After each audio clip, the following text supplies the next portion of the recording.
Assalamualaikum warahmatullahi wabarakatuh. Shalom, Om Swastiastu, Namo Buddhaya, salam kebajikan. Halo semuanya, sebelumnya perkenalkan nama saya Nurul Dana Lubis dengan NIM 230510010071. Saya merupakan mahasiswa aktif dari Universitas Markus Saleh, Fakultas Hukum, Prodi Ilmu Hukum. Di sini kita akan bahas salah satu kasus paling terkenal dalam dunia hukum merek di Indonesia, yaitu senjata merek PRKP. Antara seorang warga negara Indonesia dan pemilik asli merek internasional.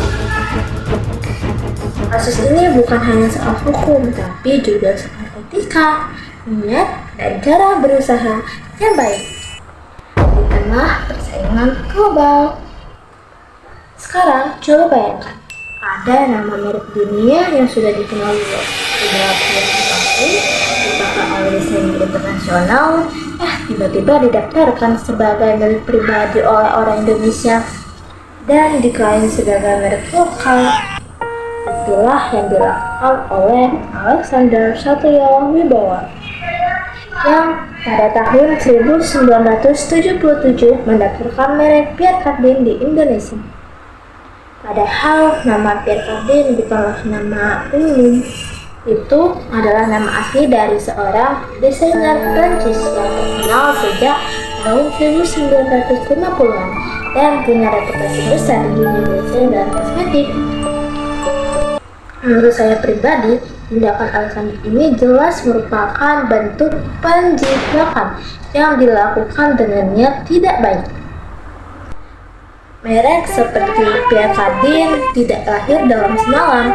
Dia dibangun dari kerja keras, kreativitas, dan reputasi internasional.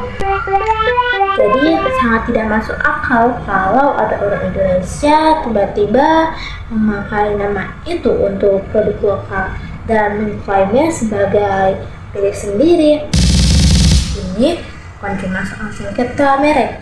Ini soal integritas dan kejujuran dalam berbisnis. Dalam teori hak merek, kita mengenal konsep virtuous and first to file.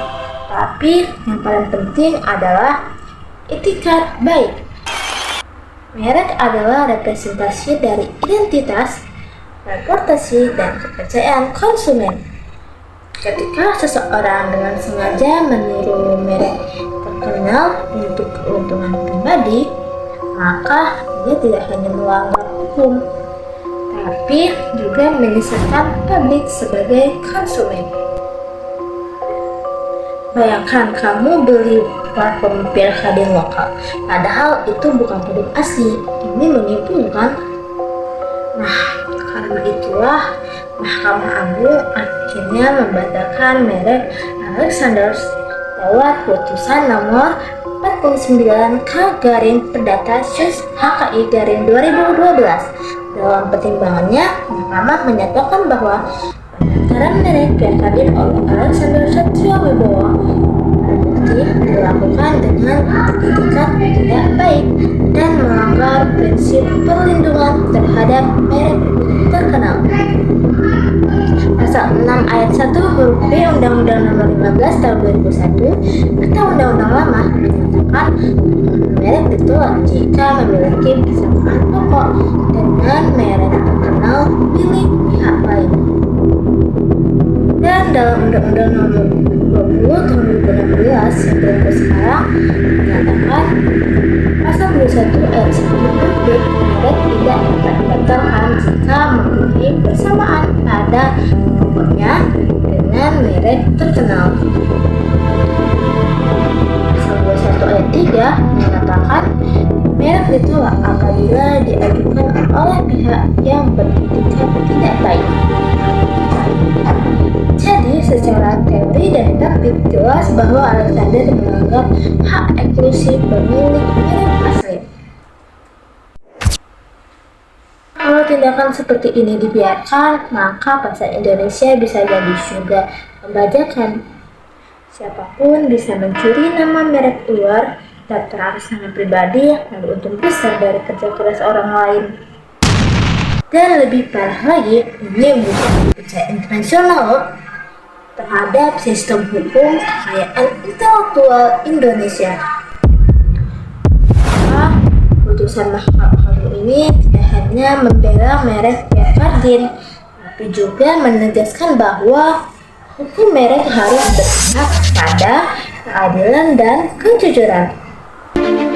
Jadi, dari kasus ini kita bisa belajar bahwa merek bukan sekedar prosedur hukum, tapi itu adalah sebuah akses karya dan perjuangan seseorang. Jika dalam berbisnis sama pentingnya dengan strategi bisnis. Jangan pernah pakai celah hukum untuk menipu, karena cepat atau lambat kebenaran akan menang. Sampai jumpa di video selanjutnya. Wassalamualaikum warahmatullahi wabarakatuh.